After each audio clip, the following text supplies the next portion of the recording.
Hello बच्चों, welcome back to my channel. पिछले class में हमने चैप्टर 2 कंप्लीट किया था और आज हम चैप्टर 3 स्टार्ट करेंगे जो आपका है दो चर वाले रैखिक समीकरण युग्म।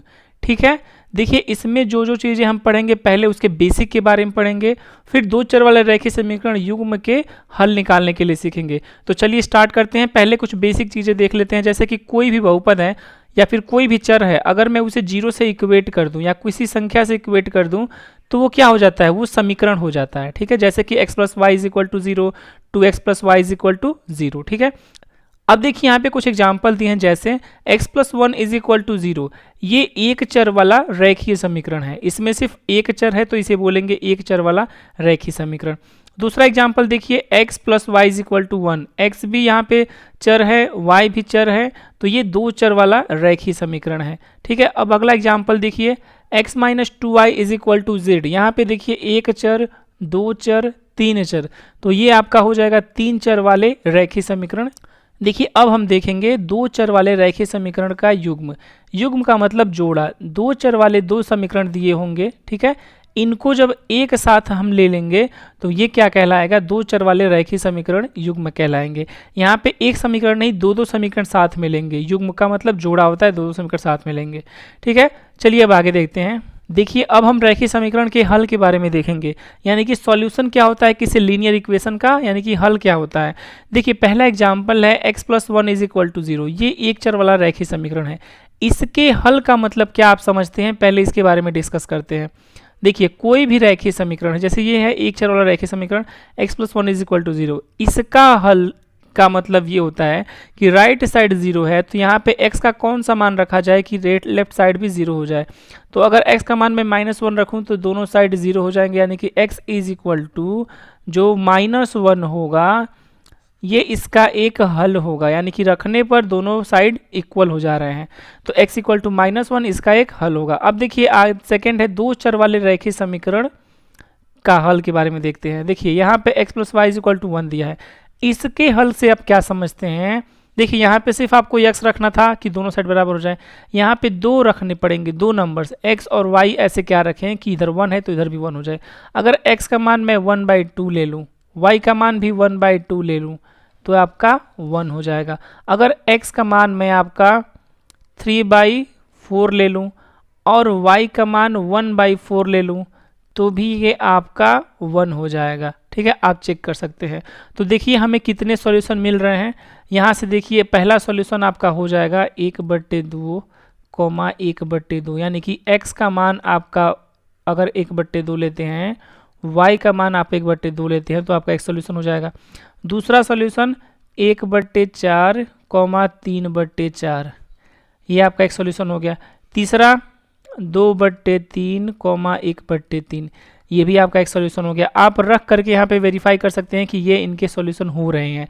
तो देखिए अगर कोई दो चर वाला रैखिक समीकरण है जैसे कि ये, तो इसके अपरिमित रूप से अनेक हल होते हैं। कोई भी दो चर वाला रैखिक समीकरण है उसके अनंत हल होंगे, बस आपको इतना याद रखना है। ठीक है, और जो एक चर वाला रैखिक समीकरण होता है उसका सिर्फ एक ही हल होता है, लेकिन दो चर वाले में इनफाइनाइट हल होते हैं। अब देखिए अब हम अपने चैप्टर में जो पढ़ने वाले हैं उस पे आते हैं, यानी कि दो चर वाले रैखिक समीकरण युग्म। जैसे ये पहला समीकरण, ये दूसरा समीकरण, ये दो चर वाले रैखिक समीकरणों का युग्म दिया हुआ है। अब हमें बताना है इसका हल क्या क्या होगा। इसका हल का मतलब ये हुआ कि ऐसे एक्स वाई आपको फाइंड करने हैं जो यहाँ पे रखें, प्लस करने पे 3 आए, यानी कि दो ऐसे एक्स वाई जिनको जोड़ने पे 3 आए और उन दोनों को आपस में सब्ट्रैक्ट करने से, घटाने से 1 आ जाए। तो आप सोचिए कि क्या ऐसे एक्स वाई मिलेंगे जो इन दोनों को सेटिस्फाई करेंगे, इन दोनों को संतुष्ट करेंगे। तो अगर मैं x इक्वल टू ले लूँ 2, y इज इक्वल टू ले लूँ 1, तो आपका 2 + 1 इज इक्वल टू 3 हो जाएगा दोनों को जोड़ने पे। ये तो हो रहा है। अब देखिए इन्हीं दोनों से नीचे वाला भी सेटिस्फाई होना चाहिए, तो x इक्वल टू 2 और y इक्वल टू 1 लूँगा तो 2 - 1 यानी कि x - y, तो ये आपका 1 आ जाएगा, यानी कि हमको एक हल मिल गया। यही आपका एक हल होगा, यही x y होंगे जो इसमें रखें तो दोनों में सेटिस्फाई करेंगे, तो ये इसके आपको हल हो जाएंगे। ठीक है, देखिए मैं फिर से आपको बता दूं, इस पूरे चैप्टर में यानी कि तीसरे चैप्टर में आपको दो चर वाले रैखिक समीकरण युग्मों के हल प्राप्त करने सीखने हैं। तो आपको पता होना चाहिए उसके हल का मतलब क्या होता है। देखिए यहाँ पे दो चर वाले रैखिक समीकरण दो दिए हैं, ये एक युग्म है, यानी कि ये एक जोड़ा है, ठीक है। इनके हल का मतलब ये होता है कि ऐसे एक्स वाई जो इसमें रखे तो 3 आ जाए, इसमें रखे तो 1 आ जाए। तो यहाँ पे देखिए मैंने एक निकाला है, x = 2 रखिए, y = 1, दोनों में रखिए, दोनों सेटिस्फाई करेगा। तो 2, 1 आपका रेखीय युग्म का ये क्या हो जाएगा, एक हल हो जाएगा, ठीक है। आई होप आप लोग को समझ आया होगा। चलिए अब आगे देखते हैं। देखिए जैसा कि मैंने बताया, इस पूरे चैप्टर में आपको 2 चर वाले रेखीय समीकरण युग्मों को हल करना है, ठीक है। युग्मों को हल करके x y का मान निकालना है, ठीक है। तो इसके 3 मेथड हम पढ़ेंगे। पहला मेथड है ग्राफीय विधि, दूसरा है प्रतिस्थापन, तीसरा है विलोपन। ये आपका प्रश्नावली 3.1 हो जाएगा, ये आपका प्रश्नावली 3.2 हो जाएगा, ये आपका प्रश्नावली 3.3 हो जाएगा। तो चलिए हम ग्राफीय विधि से स्टार्ट करते हैं कि 2 चर वाले रेखीय समीकरण युग्मों को कैसे हल करते हैं। देखिए आगे बढ़ने से मैं आपको बता दूं, अगर आपको ग्राफ बनाने नहीं आता है, यानी कि आपको 2 चर वाले रेखीय समीकरण का ग्राफ बनाने नहीं आता है, मान लीजिए जैसे ये है, अगर आपको इसका ग्राफ बनाने नहीं आता तो आपको पहले ग्राफ बनाना सीखना होगा। ग्राफ बनाने के लिए आप क्लास 9th में भी पढ़े होंगे, और आपने अगर नहीं भी पढ़ा है तो भी मैंने एक अलग से ग्राफ के लिए वीडियो बना दिया है, जो कि डिस्क्रिप्शन बॉक्स में आपको उसका लिंक मिल जाएगा। तो पहले आप ग्राफ बनाना सीख जाएं, फिर आप ग्राफीय विधि से सॉल्यूशन को हल कर पाएंगे, सॉल्यूशन फाइंड कर पाएंगे। तो चलिए देखिए, अब हम ग्राफीय विधि से 2 चर वाले रेखीय समीकरण युग्मों के हल प्राप्त करेंगे। मान लीजिए ये पहला समीकरण है, हमें दिया होगा, जब भी हमें प्राप्त करना होगा तो हमें दिया होगा। ये दूसरा समीकरण है, ठीक है। ये समीकरणों का व्यापक रूप है, मैं बस ऐसे ही लिखा हूँ, ठीक है। a1x b1y + c1 a2x + b2y + c2 = 0। ये 2 समीकरण युग्म हमें दिए हुए हैं। अब कह रहा है ग्राफीय विधि से बताइए कि इसके कितने हल होंगे, ठीक है। तो अगर हमें ग्राफीय विधि से बताना है इसके कितने हल होंगे, तो देखिए कैसे करेंगे। सबसे पहले दोनों का ग्राफ बना देंगे। अब देखेंगे ग्राफ कैसा बिहेव कर रहा है। ग्राफ 3 तरीके से बनेगा। जब भी आप किसी 2 चर वाले रेखीय समीकरण युग्मों का ग्राफ बनाएंगे तो 3 तरीके से बनेगा। पहला तरीका हो सकता है कि एक दूसरे को एक जगह पे प्रतिच्छेद कर देगा ग्राफ, यानी कि एक दूसरे को एक बिंदु पे कट करेगा वो। दूसरा केस ये हो सकता है इन दोनों का ग्राफ एक दूसरे के ऊपर आ जाए, यानी कि ये हर पॉइंट पे कट करेगा। तीसरा केस ये हो सकता है कि दोनों का ग्राफ एक दूसरे के समांतर हो जाए, यानी कि एक भी बिंदु पर कट नहीं करेगा। तो देखिए इन दोनों का जो ग्राफ होगा, अगर एक बिंदु पे कट करेगा तो सिर्फ एक हल होगा। अगर एक दूसरे के ऊपर आ जाएगा ग्राफ तो अनंत हल होंगे, और अगर समांतर हो गया तो एक भी हल नहीं होंगे, क्योंकि एक दूसरे को कभी नहीं कट करेंगे। यही 3 केसेस हैं, और कोई भी रेखीय समीकरण युग्म दिया होगा तो उसके 3 ही केस हो सकते हैं, पहला, दूसरा, तीसरा। यानी कि एक हल हो सकता है, या फिर अनंत हल हो सकता है जब इनफाइनाइट बार कट करेगा एक दूसरे के ऊपर आ जाएगा, या फिर एक भी हल नहीं हो सकता है। बस 3 ही केस हो सकते हैं, ठीक है। मैं इनको नीचे लिख करके समझाया हूं। देखिए जब ग्राफ एक दूसरे को एक बिंदु पर कट करेगा तो उसको बोलेंगे प्रतिच्छेदी रेखा युग्म, यानी कि दोनों जो रेखा हैं एक दूसरे को किसी बिंदु पर प्रतिच्छेद कर रहे हैं। जब एक दूसरे के ऊपर आ जाएगा, यानी कि कोइंसाइड कर जाएगा ग्राफ, तो बोलेंगे संपाती रेखा युग्म, यानी कि एक दूसरे को इनफाइनाइट बार कट करेगा। और ये समांतर रेखा युग्म कब होगा, जब दोनों रेखाएं एक दूसरे के समांतर हो जाएं। ये सेकंड वाला स्टेप अभी के लिए छोड़ दीजिए, अभी मैं आपको समझाऊंगा। अब देखिए अगर प्रतिच्छेदी रेखा युग्म होगा तो एक हल होगा। एक हल को बोलते हैं अद्वितीय हल। एक दूसरे के ऊपर आ जाएगा ग्राफ तो अनंत हल हो जाएंगे, क्योंकि वो अनंत बार कट करेगा। देखिए दोनों समांतर हो जाएंगे तो कभी एक दूसरे को कट नहीं करेंगे, तो एक भी हल नहीं होगा। इसके बाद से आता है संगत युग्म होगा, संगत युग्म होगा, असंगत युग्म होगा। अब संगत समझते हैं पहले। देखिए सिंपल सी बात है, संगत यानी कि मान लीजिए आपका कोई दोस्त है, आपकी उसकी संगति तभी होगी जब आप दोनों में कुछ कॉमन पॉइंट होगा, आप दोनों में कुछ कॉमन सिमिलैरिटी होगी, तभी आप दोनों में संगत होगी, संगति होगी या दोस्ती होगी। मैं आपको एग्जाम्पल के थ्रू समझाता हूँ। मान लीजिए जैसे कि ये एक समीकरण है, x + y = 4, x - y = 1। देखिए अगर मैं कहूँ कि ये जो समीकरण दिया है ये संगत कब होगा, कोई समीकरण है जब उसका एक हल होगा तो वो संगत होगा। ये तो मैंने यहाँ पे लिखा अद्वितीय हल, तो संगत होगा। लेकिन आपसे इस संगत का मतलब आप क्या समझ रहे हैं? देखिए संगत का मतलब ये हुआ, मैं आपको पहले सिंपली समझाता हूँ। जैसे ये एक रेखीय समीकरण है, आपको चेक करना है कि ये संगत होगा कि नहीं। संगत के लिए पहले देखिए, मान लीजिए आप हैं, आपके दोस्त हैं, आप दोनों में कुछ कॉमन होगा तभी आप दोनों में दोस्ती होगी, ठीक। यानी कि आपकी संगति तभी होगी जब आप दोनों में कुछ कॉमन हो। तो ये दोनों भी रेखीय समीकरण तभी संगत होंगे जब इन दोनों का कम से कम एक हल ऐसा मिले जो यहाँ पे रखे तो 4 मिल जाए, यहाँ पे रखे तो 1 मिल जाए। मैं फिर से समझाता हूं, ये दोनों रेखीय समीकरण या कोई भी दो रेखीय समीकरण तभी संगत होंगे जब कम से कम एक दोनों में कॉमन हल मिले, यानी कि इसको भी सेटिस्फाई करे, इसको भी संतुष्ट करे, दोनों को संतुष्ट करे। तो देखिए यहाँ पे अगर x इक्वल टू 3 ले लें, y इक्वल टू 1 ले लें, तो देखिए 4 आ रहा है, ठीक है। यहाँ पे 3 माइनस 1 करेंगे तो यहाँ पे 2 कर लीजिए, तो 2 आ रहा है, तो दोनों बराबर हो गए, यानी कि इसका एक हल मिल रहा है। तो किसी भी रेखीय समीकरण युग्म का अगर एक हल मिल जाता है, कम से कम अगर एक हल, यानी कि एक थोड़ी सी कुछ ना कुछ सिमिलरिटी, ठीक है, दोनों ग्राफों में, तो वो संगत युग्म हो जाता है, यानी कि दो जो समीकरण होते हैं, रेखा जो होता है वो संगत हो जाता है, ठीक है। अब देखिए, अगर मान लीजिए, देखिए पहला केस में एक हल मिल रहा है, तो एक तो हल मिल रहा है, एक गुण तो दोनों मिल रहा है, यानी कि ये संगत हो जाएगा। दूसरे में देखिए, दूसरे में एक दूसरे के ऊपर आ जा रहे हैं ग्राफ, यानी कि अनंत बार कट कर रहे हैं, यानी कि अनंत हल मिल रहा है। तो जब अनंत हल मिलेगा तब तो पक्का संगत होगा, ठीक है।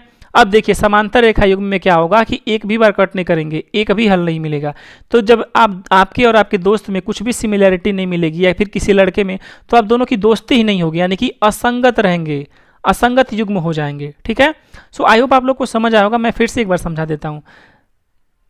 जब भी आपको कभी, ठीक है, दो समीकरण दिया हो, कहे कि ग्राफिक विधि से इसे हल कीजिए, किसके कितने हल होंगे, आपको सिंपली दोनों का ग्राफ बनाना है और चेक करना है कि दोनों एक दूसरे को कितनी बार कट कर रहे हैं। 3 केस हो सकता है, या तो एक बार कट करेगा, या तो इनफाइनाइट बार, या तो एक भी बार नहीं। एक बार कट करेगा तो एक हल, 2 बार इनफाइनाइट बार कट करेगा तो इनफाइनाइट हल, और जब एक भी बार नहीं करेगा तो एक भी हल नहीं होंगे। अगर एक भी हल मिल गए तो हम बोलेंगे कि जो रेखीय समीकरण है, युग्म है, वो संगत है। अगर नहीं होगा, नहीं हल एक भी मिलेंगे तो असंगत हो जाएंगे, ठीक है। अब हम आते हैं इस पे, फॉर्मूले पे। देखिए फॉर्मूला किस चीज़ के लिए, हम पहले फिर से आपको व्यापक रूप दिखा दूं रेखीय समीकरणों का, युग्मों का। जैसे देखिए यहाँ पे आपको दिया है a1x plus b1y plus c1 equal to 0, ये दिया हुआ है, ये व्यापक रूप है, ठीक है। कोई भी रेखीय समीकरण दिया है उसका व्यापक रूप है। आप यहाँ से कोई भी रेखीय समीकरण दिया रहेगा उसमें a1 b1 c1 का मान आप निकाल सकते हैं, a2 b2 c2 का मान निकाल सकते हैं। तो अगर मैं आपको बोलूँ कि आपको बिना ग्राफ बनाए बताना है कि उसके कितने हल होंगे, जैसे मान लीजिए 2 रेखीय समीकरण दिए हैं, अगर आपको बिना ग्राफ बनाए बताना है कि उसके कितने हल होंगे, तो सिंपली आप a1 b1 c1 a2 b2 c2 का मान निकालिए और a1 बाई a2 निकालिए, a1 बाई a2, अगर और b1 बाई b2 निकालिए, c1 बाई c2 भी निकाल लीजिए। अब ये तीनों कंडीशन लगा दीजिए। अगर देखिए a1 by a2 not equal to b1 by b2 हो रहा है, तो बिना ग्राफ बनाए भी आप बता सकते हैं। अगर मान लीजिए आपको ग्राफ नहीं बनाना है, ग्राफ बिना बताए भी बता सकते हैं कि अगर a1 by a2 not equal to b1 by b2 है, तो उसका एक हल होगा, वो दोनों का ग्राफ एक दूसरे को एक बार कट करेगा, ठीक है। अगर आपके पास a1 by a2 is equal to b1 by b2 is equal to c1 by c2 हो गए, a1 b1 c1 क्या है, गुणांक है इसके, ठीक है। तो दोनों का जो समीकरण होगा, जो दोनों का ग्राफ होगा, वो एक दूसरे के ऊपर आएगा, यानी कि अनंत हल होंगे। अब तीसरा केस, जब देखिए a1 by a2 equal to b1 by b2 not equal to c1 by c2 होगा, तब एक भी हल नहीं होंगे, क्योंकि दोनों का रेखाएं समांतर हो जाएंगे, ठीक है। आई होप आप लोग को समझ आया होगा। मैं एक बार फिर से समझा देता हूँ, अब फिर से शुरू सब बता देता हूँ। देखिए आपको 2 रेखीय समीकरणों का युग्म दिया है, पहला दूसरा, ठीक है। आपको ग्राफी विधि से इसको हल करना है, ठीक। तो अगर ग्राफी विधि से हल करना है तो दोनों ग्राफ बनाइए। अगर एक बार कट करेगा तो एक हल है, उसे बोलेंगे प्रतिच्छेदी रेखा युग्म। संपाती रेखा युग्म जब इनफाइनाइट बार कट करेगा, और समांतर रेखा युग्म जब एक भी बार कट नहीं करेगा, ठीक है। अब बिना ग्राफ बनाए भी आप बता सकते हैं कि वो एक दूसरे को कितनी बार कट कर रहा है। अगर a1 by a2 not equal to b1 by b2 है तो एक बार कट करेगा। अगर a1 by a2 equal to b1 by b2 equal to c1 by c2 है तो एक अनंत बार कट कर रहा है। अगर a1 by a2 equal to b1 by b2 not equal to c1 by c2 है तो एक भी बार कट नहीं कर रहा है, ठीक है। आप ये याद रखिएगा। तो जब ये केसेस होंगे तो देखिए पहले में अद्वितीय हल होगा, दूसरे में अनंत हल हो जाएंगे, अद्वितीय यानी कि एक हल होगा, तीसरे में एक भी हल नहीं होगा, चौथे में यहाँ पे देखिए फिर से संगत होगा युग्म, संगत युग्म होगा, असंगत युग्म होगा। संगत क्यों होगा शुरू के दोनों, क्योंकि इन दोनों में एक हल कम से कम मिल रहा है, और लास्ट वाला संगत क्यों हो रहा है, क्योंकि इसमें एक भी हल नहीं मिल रहा है। आई होप आप लोग को समझ आया होगा। चलिए अब एग्जाम्पल सॉल्व करते हैं। चलिए अब उदाहरण देखते हैं। देखिए इसमें जो उदाहरण नंबर 1 है, अगर आपके पास पुरानी बुक है तो उसमें वो उदाहरण नंबर 4 होगा, ठीक है। तो देखिए उदाहरण क्या है, ग्राफ द्वारा जांच कीजिए कि समीकरण युग्म x प्लस 3y बराबर 6 और 2x माइनस 3y बराबर 12 संगत है। यदि ऐसा है तो उन्हें ग्राफ द्वारा हल कीजिए। देखिए सबसे पहले हमें क्या करना है, इसे चेक करना है कि ये संगत है कि नहीं। अगर संगत होगा तो इसे हम ग्राफ द्वारा हल करेंगे और इसके सॉल्यूशन प्राप्त करेंगे। तो चलिए देखिए, सबसे पहले जो समीकरण दिया हुआ है मैं उसे लिख लेता हूँ व्यापक रूप में। व्यापक रूप क्या होता है? x प्लस 3y, 6 को मैं इधर लाऊंगा तो -6 बराबर 0 हो जाएगा। देखिए रैखिक समीकरण, दो चर वाले रैखिक समीकरण का जो व्यापक रूप होता है उसमें लास्ट में ये 0 होना चाहिए, इक्वल के बाद 0 होना चाहिए। इसी ऐसे 12 को भी मैं इधर लाऊंगा तो 2x minus 3y minus 12 is equal to 0। ये आपका समीकरण नंबर 1 हो जाएगा, ये आपका समीकरण नंबर 2 हो जाएगा। अब देखिए दिए गए समीकरण का, ठीक है, दिए गए समीकरण का a1x plus b1y plus c1 बराबर 0 और a2x plus b2y plus c2 बराबर 0 से तुलना करने पर अब हम इन दोनों समीकरण का क्या करेंगे? तुलना करेंगे। पहले समीकरण का इससे तुलना करेंगे, दूसरे समीकरण का इससे तुलना करेंगे। a1 b1 c1 a2 b2 c2 का मान ज्ञात करेंगे। उसके बाद से हम देखेंगे कि ये संगत हो रहा है कि नहीं फॉर्मूले से। तो देखिए a1 का मान हो जाएगा आपका 1, b1 का मान आपका हो जाएगा 3, C1 का मान हो जाएगा -6, A2 का आपका मान हो जाएगा 2, B2 का आपका मान हो जाएगा -3 और C2 का आपका मान हो जाएगा -12। ठीक है, अब हम क्या करेंगे? देखिए अब हम इसके अनुपात निकालेंगे, यानी कि A1/A2 B1/B2। देखिए A1/A2 ये बराबर हो रहा है 1/2 के, ठीक है। B1/B2 3/-3 बराबर -1, ठीक है। C1/C2 देखिए -6/-12 माइनस माइनस कैंसिल हो जाएगा 1/2। अब हमें क्या करना है? चेक करना है कि इसके अनुपात कौन कौन बराबर है। तो देखिए हमने पढ़ा था कि जब प्रतिच्छेदी रेखा युग्म होगा तो A1/A2 not equal to B1/B2 होगा, यानी कि अद्वितीय हल होंगे, यानी कि एक हल होंगे। और जब एक हल होगा तो वो रैखिक समीकरण युग्म क्या होंगे? संगत होंगे, मैंने बताया है। ठीक है, चलिए अब क्वेश्चन देखते हैं। देखिए यहाँ पे देखिए A1/A2 का वैल्यू 1/2 है और B1/B2 का वैल्यू -1 है, तो ये आपस में बराबर नहीं है। A1/A2 not is equal to B1/B2, इस केस में ये दोनों बराबर नहीं है। 1/2 नॉट इज इक्वल टू -1। अगर ये बराबर नहीं होंगे, देखिए अगर A1/A2 B1/B2 के बराबर नहीं है तो C1 हम चेक ही नहीं करेंगे, डायरेक्ट बोल देंगे कि इसका एक सॉल्यूशन होगा, अद्वितीय सॉल्यूशन होगा। ठीक है, हम C1 के बारे में डिस्कस ही नहीं करेंगे। जब ये दोनों बराबर हो जाएंगे तब दूसरे और तीसरे केस पे चलेंगे। ठीक है, तो यहां से मैं लिख दे रहा हूं,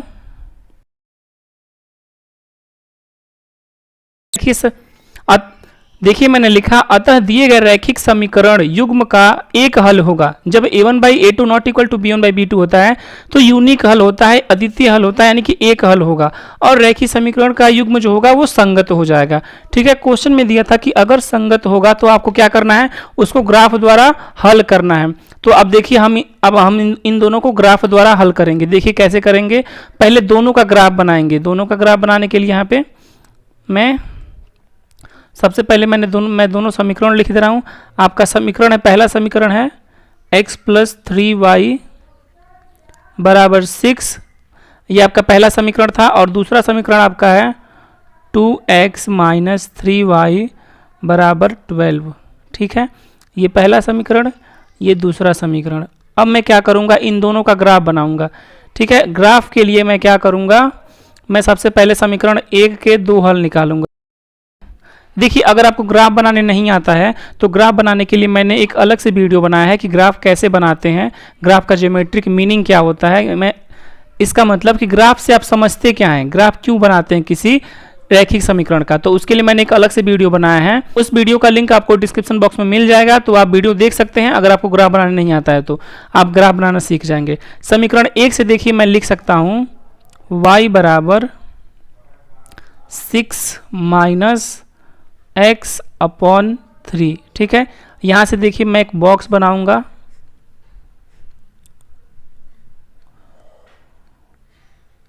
ठीक है, और x और y के मान ज्ञात करूंगा। देखिए अगर मैं इसमें x इज इक्वल टू रख दूं 0 रख देता हूं, अगर मैं x की वैल्यू 0 रख देता हूं तो 6 माइनस 0 बराबर 6 हो जाएगा, बटे 3 हो जाएगा, यानी कि जब इसे डिवाइड करेंगे तो 2 आ जाएगा, तो 0,2 ये हो जाएगा, y का मान 2 आ जाएगा। अगर मैं x का मान 3 रख देता हूँ, अगर मैं x का मान 3 रखता हूँ तो 6 में से 3 गया तो क्या बचेगा, 3/3 1 हो जाएगा। ठीक है, तो देखिए आपको यहाँ से 2 हल मिल गए पहले समीकरण के, 0,2, 3,1। अब हम क्या करेंगे, समीकरण 2 से उसके 2 हल निकालेंगे, समीकरण 2 से उसके 2 हल निकालेंगे। मैं लिख दे रहा हूँ, समीकरण 2 से, समीकरण 2 से मैं लिख सकता हूँ y बराबर 2x माइनस का 12/3। ठीक है, ये मैं लिख सकता हूँ। अब इसमें देखिए, इससे भी मैं यहाँ एक बॉक्स बना दूंगा।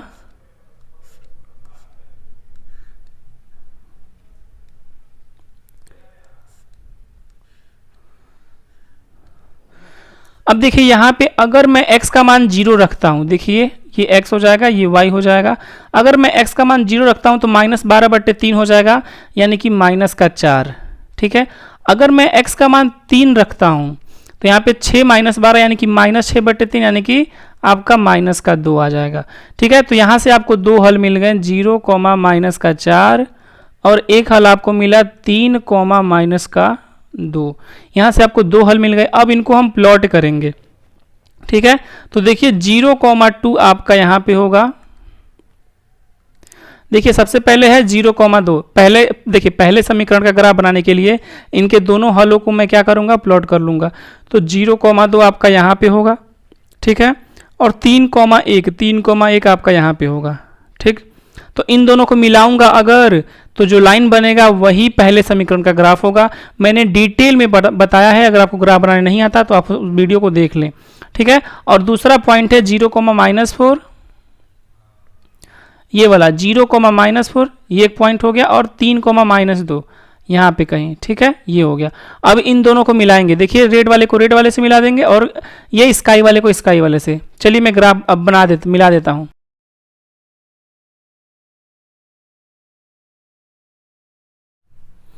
देखिए मैंने दोनों के ग्राफ प्लॉट कर दिए। ठीक है, जो दो ये बिंदु मिले हैं 0,2 और 3,1, इन दोनों से रेड वाला लाइन बना दिया, और 0,-4 और 3,-2 इनसे ये स्काई वाला मैंने लाइन बना दिया। ये दोनों जो लाइन है, यानी कि ये वाला जो लाइन है रेड वाला, ये आपका समीकरण 1 का है ग्राफ है।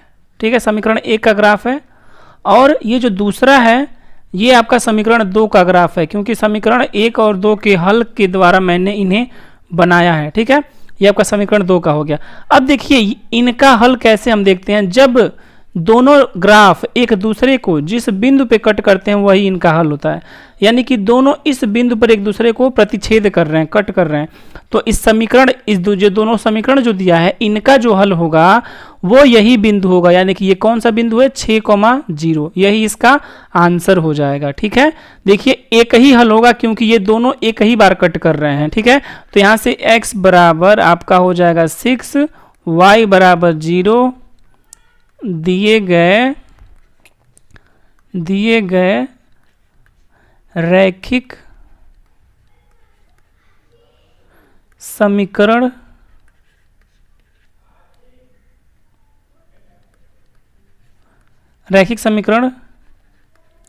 युग्म के हल होंगे। आप रख करके दोनों समीकरण में x और y का मान रख के आप वेरीफाई भी कर सकते हैं। मैं वेरीफाई करके दिखा दे रहा हूँ। 6,0 आया है आंसर, देखिए ये 6 है। अगर मैं x का मान 6 रखता हूँ, ठीक है, y का मान 0, तो ये तो पूरा 0 हो जाएगा, यानी कि 6 = 6। देखिए पहला हो गया। इसमें अगर x का मान मैं 6 रखता हूँ तो 6 दूना 12, y का मान 0, तो 12 बराबर 12। देखिए दोनों में रखने पे सेटिस्फाई कर रहा है, यानी कि यही आपका हल हो जाएगा। मैं आपको फिर से एक बार समझा देता हूँ क्वेश्चन। देखिए अगर आपके पास पुरानी बुक है तो उसमें ये उदाहरण नंबर 4 है, नई बुक में उदाहरण नंबर 1 है। आपका क्वेश्चन है कि ग्राफ द्वारा जांच कीजिए कि समीकरण युग्म, ये पहला समीकरण है, ये दूसरा समीकरण, समीकरण जो युग्म है ये संगत हैं। यदि ऐसा है, यानी कि यदि संगत है तो उनका ग्राफ द्वारा हल कीजिए। ठीक है, तो सबसे पहले चेक करेंगे संगत है कि नहीं। ठीक है, संगत चेक करने के लिए क्या करेंगे, संगत चेक करने के लिए हम क्या करेंगे कि इसमें हम दोनों समीकरण को पहले व्यापक रूप में लिखेंगे, यानी कि इधर 0 करेंगे ठीक, उसके बाद से इन दोनों का तुलना करेंगे, a1x plus b1y plus c1 बराबर 0, a2x plus b2y plus c2 बराबर 0 से तुलना करेंगे, हमें मिलेगा a1 b1 c1 a2 b2 c2। ठीक है, तो इसके बाद से हम रेशियो निकालेंगे, यानी कि अनुपात निकालेंगे इनका।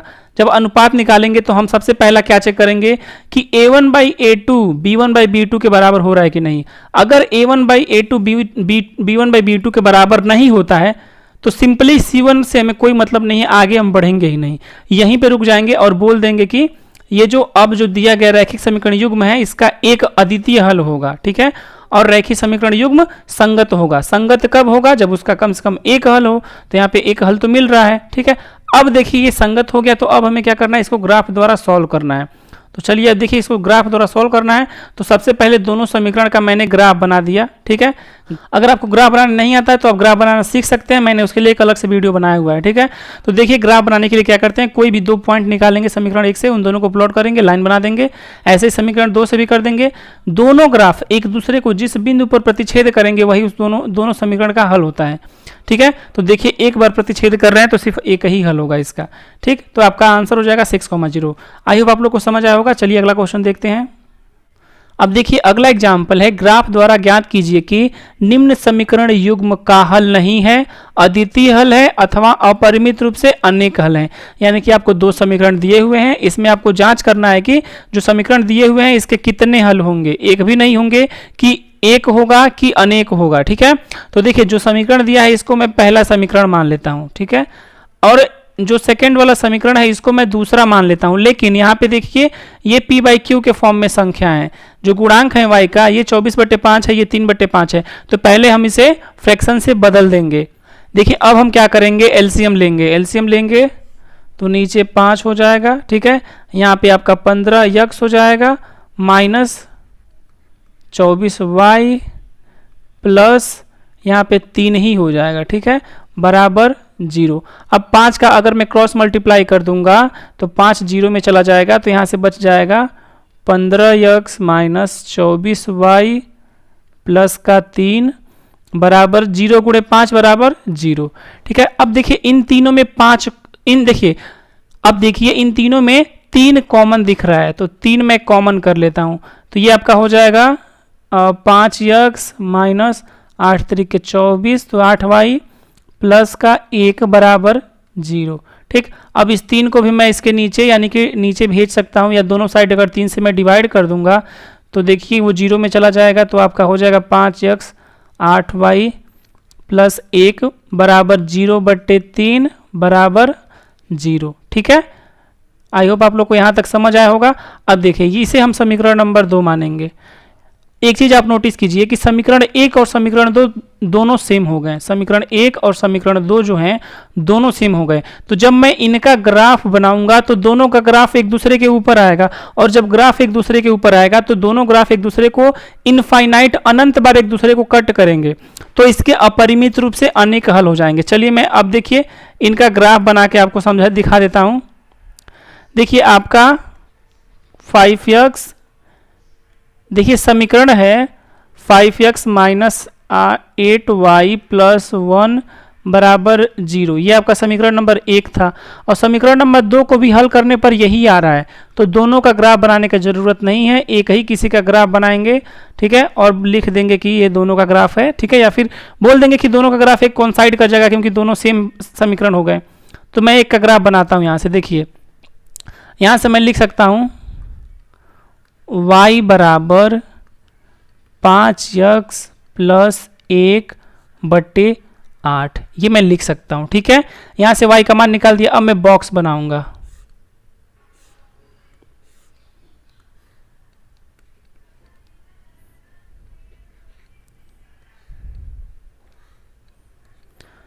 ठीक है, अब देखिए क्या करेंगे, अब इसमें वैल्यूज पुट करेंगे और उसका मान निकालेंगे। ठीक है, तो देखिए इसमें क्या करेंगे, सबसे पहले मैं अगर x का मान 3 रखता हूं तो 5 तिया 15, 15 1 16/8 2 हो जाएगा।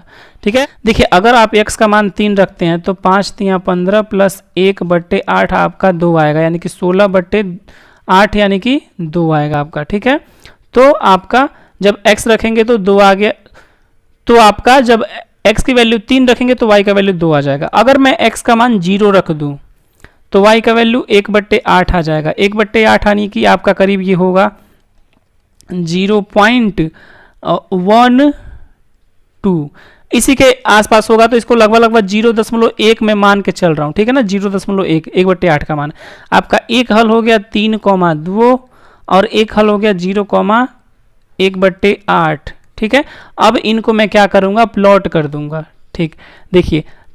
देखिए दूसरे समीकरण ग्राफ बनाने की जरूरत नहीं है क्योंकि दोनों सेम है। तो 3,2 कहाँ पे होगा आपका, 3,2 आपका यहाँ पे होगा। देखिए 0.1 आपका कहीं यहाँ पे होगा, ठीक है। तो अब इन दोनों को मिला देंगे और हमारा ग्राफ बन जाएगा। देखिए मैंने अब इन दोनों को मिला दिया, यानी कि आपका 3,2 यहाँ पे आ रहा था कहीं, ठीक है। 3,2 आपका यहाँ पे आ रहा था और आपका 0.1 यहाँ पे आ रहा था। दोनों को मिला दिया, जो ग्राफ बना यही आपका ग्राफ हो जाएगा। 5x - 8y + 1 = 0 का यही ग्राफ हो जाएगा। अब जब मैं दोनों का ग्राफ बनाऊंगा तो दोनों एक दूसरे के ऊपर आएंगे, और जब एक दूसरे के ऊपर आएंगे तो इसके अपरिमित रूप से अनेक हल होंगे। तो मैं लिख दे रहा हूं, देखिए मैंने लिख दिया दोनों समीकरण समान हैं, अतः इसके द्वारा बना रेखा एक दूसरे के समपाती होगा, अतः इसके अपरिमित रूप से अनेक हल होंगे। मैं आपको फिर से एक बार समझा देता हूं। देखिए क्वेश्चन हमारा क्या था, देखिए क्वेश्चन हमारा था ग्राफ द्वारा ज्ञात कीजिए कि निम्न समीकरण युग्म का हल है कि नहीं है, ठीक है। कितने हल है कि नहीं ये ज्ञात करना था। तो सबसे पहले जो समीकरण दिए हैं उसको समीकरण 1 मान लिया हूं, पहले वाले को। दूसरे वाले में क्या है, फ्रैक्शन के फॉर्म में था, गुणांक, इसीलिए इसको पहले मैं सॉल्व किया हूं। जब मैं सॉल्व किया तो देखा समीकरण 1 और समीकरण 2 दोनों सेम हो गए। जब दोनों समीकरण सेम हो गए तो दोनों का ग्राफ भी तो सेम होगा। तो जब देखिए दोनों का ग्राफ न बना के मैंने एक ही का ग्राफ बना दिया और लिख दिया कि दोनों समीकरण एक दूसरे के समान है, अतः इसके द्वारा बना रेखा एक दूसरे के समपाती होगा और इसके अपरिमित रूप से अनेक हल होंगे। आई होप आप लोग को समझ आया होगा। चलिए अब अगला एग्जाम्पल देखते हैं। देखिए अगला एग्जाम्पल है, चंपा एक सेल में कुछ पैंट और स्कर्ट खरीदने गई। जब उसकी सहेलियों ने पूछा कि प्रत्येक के कितने नग खरीदें, यानी कि कितने जोड़े पैंट शर्ट के खरीदें, तो उसने उत्तर दिया स्कर्ट की संख्या खरीदी गई पैंटों की संख्या की 2 गुनी से 2 कम है। और उसने फिर उत्तर दिया स्कर्ट की संख्या खरीदी गई पैंटों की संख्या के 4 गुनी से 4 कम है। सहेलियों की यह जानने में सहायता कीजिए कि चंपा ने कितने पैंट और कितने स्कर्ट खरीदे। देखिए कोई लड़की है चंपा, वो सेल में गई, ठीक है। उसने कुछ पैंट और स्कर्ट्स खरीदे हैं। जब उसकी सहेलियों ने पूछा कि तुमने कितने खरीदे पैंट और स्कर्ट्स, तो उसने आंसर दिया स्कर्ट्स की संख्या खरीदी गई पैंटों की संख्या के 2 गुनी से 2 कम है और स्कर्ट्स की संख्या खरीदी गई पैंटों की संख्या के 4 गुनी से 4 कम है, ठीक है। तो अब आपको बताना है कि उसने कितने पैंट और कितने स्कर्ट्स खरीदे, ठीक है। देखिए क्वेश्चन को सबसे पहले हम बीजगणितीय रूप में चेंज करेंगे, उसके बाद से सॉल्व करेंगे, यानी कि पहले इसको हम समीकरण में बदलेंगे। तो सबसे पहले मैं मान लेता हूं, माना चंपा ने X पैंट और Y स्कर्ट खरीदे, ठीक है। मैं ये मान लेता हूं। अब मैं आपको फिर से डिटेल में समझाने की कोशिश करता हूं। देखिए मैं आपको सिंपल वे में समझाता हूं। मान लीजिए ये X है, ये Y है। X क्या है, पैंट्स है, Y क्या है, मान लीजिए शर्ट है, ठीक है। अब मैं मान लीजिए मैं किसी दुकान पे गया, ठीक, और आपसे बता रहा हूं कि मैंने क्या खरीदे, 2 पैंट खरीदे हैं और कुछ स्कर्ट खरीदे हैं या फिर कुछ शर्ट खरीदे हैं, ठीक है। अब मैं आपसे कुछ कंडीशन दे दूं, मैं आपको कंडीशन दे दूं कि मैंने जितने पैंट खरीदे उसके 2 गुने मैंने शर्ट खरीदे। तो बताइए कितने मैंने शर्ट खरीदे। मैंने 2 पैंट खरीदे हैं, ठीक, तो कितने शर्ट खरीदे, 2 गुना, यानी कि 2 का 2 गुना, 2 दूना 4, यानी कि 4 शर्ट मैंने खरीदे हैं। अगर मैं बोलूं मैंने 5 पैंट खरीदे हैं, तो बताओ कि मैंने कितने शर्ट खरीदे। तो 5 का 2 गुना कितना हो जाएगा, 10 मैंने शर्ट खरीदे, ठीक है। अब देखिए चंपा जो है वो अगर X पैंट खरीदी है, अगर मैं बोलूं कि वो X पैंट खरीदी है, ठीक, तो जितने पैंट हैं उसके 2 गुना उतने शर्ट खरीदा है, तो कितना शर्ट हो जाएगा, 2x हो जाएगा। लेकिन कंडीशन में थोड़ा सा और दिया हुआ है कि स्कर्ट्स की संख्या, यानी कि जितने उसने शर्ट खरीदे हैं, स्कर्ट्स खरीदे हैं, उसकी संख्या पैंटों की संख्या के 2 गुनी से 2 कम है, यानी कि 2 और माइनस करेंगे, ठीक है। मैं आपको फिर से समझाता हूं। चंपा एक लड़की है, वो मेले में गई, अगर उसने X पैंट खरीदे हैं, ठीक, तो स्कर्ट्स की संख्या जो है वो 2 गुने पैंट की संख्या से 2 कम है। तो X का 2 गुना -2, यानी कि X यहाँ पे Y बराबर क्या हो जाएगा आपका, एक कंडीशन हो जाएगा Y बराबर, Y क्या है, स्कर्ट्स की संख्या है। तो अगर उसने x पैंट खरीदे हैं तो कितने स्कर्ट्स खरीदे? 2x माइनस 2, 2x माइनस 2 उसने स्कर्ट खरीदे। ये आपका पहला समीकरण हो जाएगा। अब देखिए अगर उसने यक्स पैंट खरीदे, एक और कंडीशन दिया है, स्कर्ट्स की संख्या पैंटों की संख्या के 4 गुनी से 4 कम है। स्कर्ट्स की जो संख्या है पैंटों की संख्या के 4 गुनी यानी कि 4x से 4 कम है, यानी कि जो स्कर्ट्स की संख्या है एक बार 2 गुना से 2 कम है तो 2x माइनस 2 हो गया, एक बार 4 गुने से 4 कम है तो 4x माइनस 4 हो जाएगा। अब ये आपका बीजगणितीय रूप में आपका प्रॉब्लम बन गया। अब हमें क्या करना है? अब हमें इसका ग्राफ बनाना है और इसके हल निकालने हैं। तो चलिए इसका ग्राफ बना के इसका हल निकालते हैं। देखिए आपका पहला समीकरण हो जाएगा y बराबर 2x माइनस 2, ये आपका समीकरण नंबर फर्स्ट है। और समीकरण नंबर सेकंड क्या है? y बराबर 4x माइनस 4, यानी कि स्कर्ट्स की संख्या पैंटों की संख्या से 4 गुनी से 4 कम। यहाँ से मैं इसके ग्राफ बनाने के लिए क्या करूँगा? एक बॉक्स बनाऊँगा, इसमें एक्स वाई का मान रखूँगा, x रखूँगा, y। देखिए अगर मैं x का मान 0 रखता हूँ तो y का मान माइनस 2 मिलेगा। अगर मैं x का मान 1 रखता हूँ, अगर मैं x का मान 2 रखता हूँ तो y इक्वल टू 2 मिलेगा। आप चेक कर सकते हैं। तो यहाँ से हमें 2 हल मिल गए, 0, माइनस 2, 2, 2। अगर इसमें देखिए अगर मैं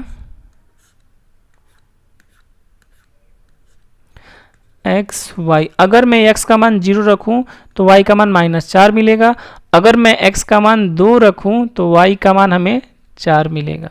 ठीक है, आप देख सकते हैं 0, माइनस 4 और ये 2, 4। इन दोनों को अब मिलाएंगे। एक है 0, माइनस 2, 0, माइनस 2 आपका यहाँ होगा। ठीक, 2, 2 आपका कहीं यहाँ होगा। ठीक है, और एक जो सेकेंड समीकरण है इसके जो बिंदु हैं 0, माइनस 4 आपका यहाँ होगा और 2, 4 आपका यहाँ होगा। तो अब हमें क्या करना है? अब हमें ग्राफ बनाना है। ठीक, चलिए हम ग्राफ बनाते हैं इन दोनों को मिला के।